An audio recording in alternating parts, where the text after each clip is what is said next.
Happy 2025. I hope that you guys are having an amazing first couple of weeks in this brand new year. I'm gonna be real, I have not done anything. I have not worked out, I haven't done anything but eat and rest because as 2025 starts, spring semester is also starting and I have a pretty brutal schedule this year. So I thought that I would show you guys my planning process for this semester. We have all the goods today. I have my planner, my laptop, and my iPad. I am a third year, so I think that I have pretty much everything down to how I like it.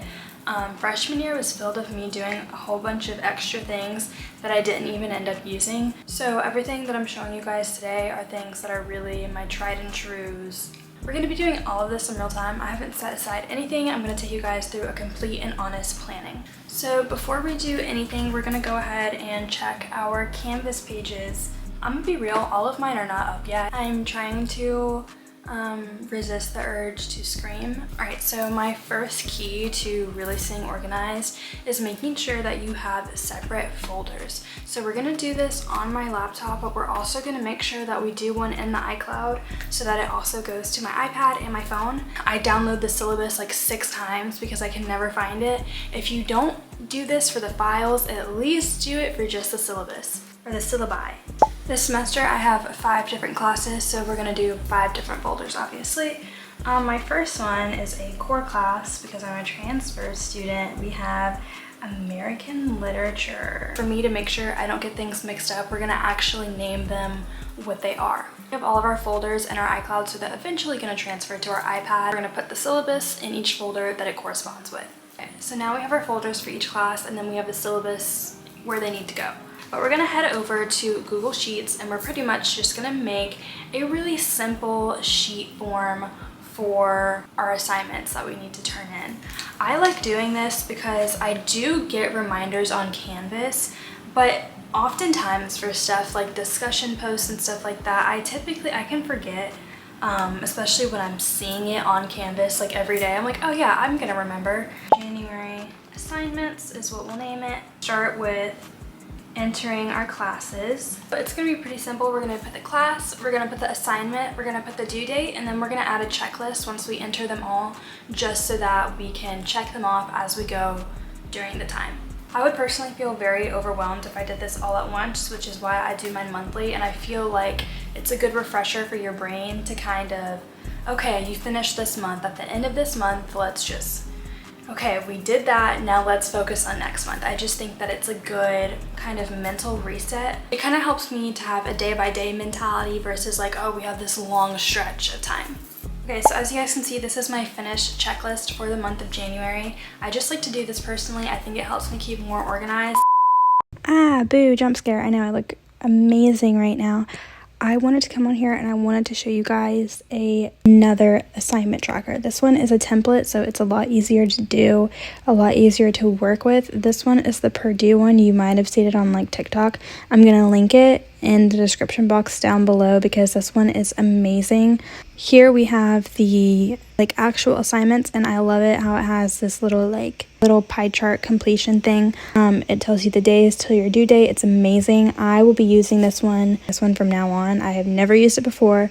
I stumbled across it after I had filmed and edited this video, but I could not leave you guys hanging because this one is amazing, and I think it is about the same effort to make your own as it is to put everything in this, because all you gotta do is transfer what you already know into here. You don't have to come up with anything. It also gives instructions so that you can customize it a little bit more to your liking, but I didn't do any customizations on this. I think it's perfect the way it is. This is like ultimate completion and preparation and all that good stuff. So make sure you check it out. Everything will be down below.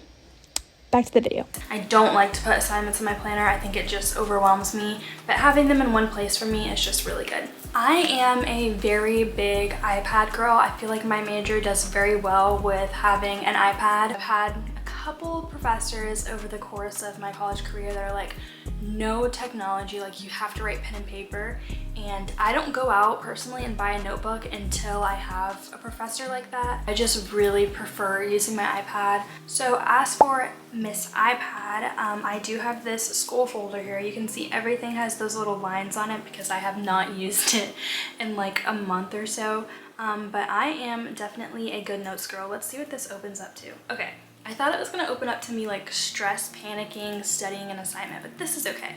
I have everything pretty organized on Goodnotes because it can get very crazy very fast, especially when you're in a fast-paced lecture and you're just trying to get there. The amount of times that I've panicked because I can't pull my iPad like Goodnotes up fast enough and like the lecture's starting, I'm like a slide behind because I'm trying to make it cute. Like, no, I promise you will just do a lot better with the iPad if you do it ahead of time.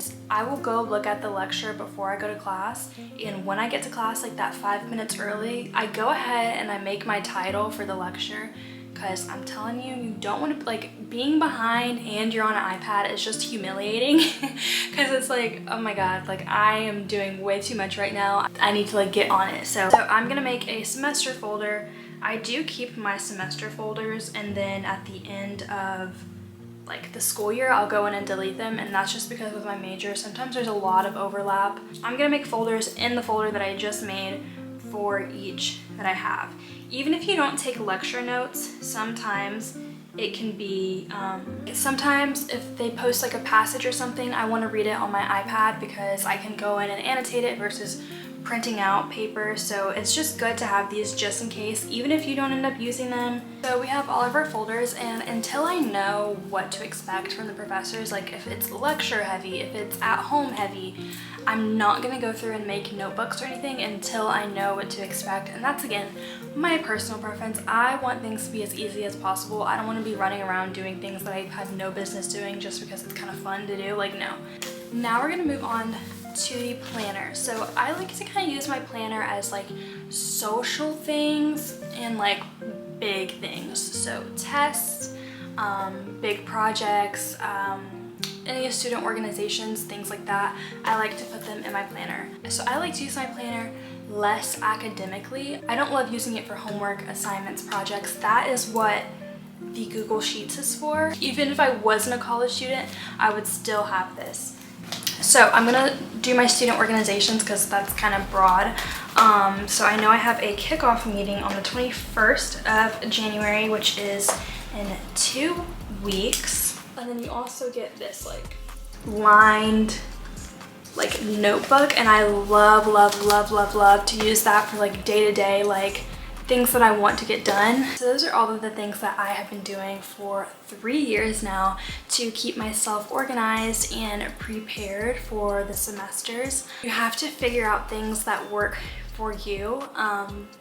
I think that this is a good basis for anyone that wants to help themselves be more organized in this upcoming semester. Maybe you weren't as organized as you thought that you could have been this past semester. If you take anything from this video, it is just to do what works for you. I hope that everybody has a really good semester. Comment down below what your goals are for this semester. I hope that everybody has a wonderful and successful academic year. I hope you guys have a great day. Bye.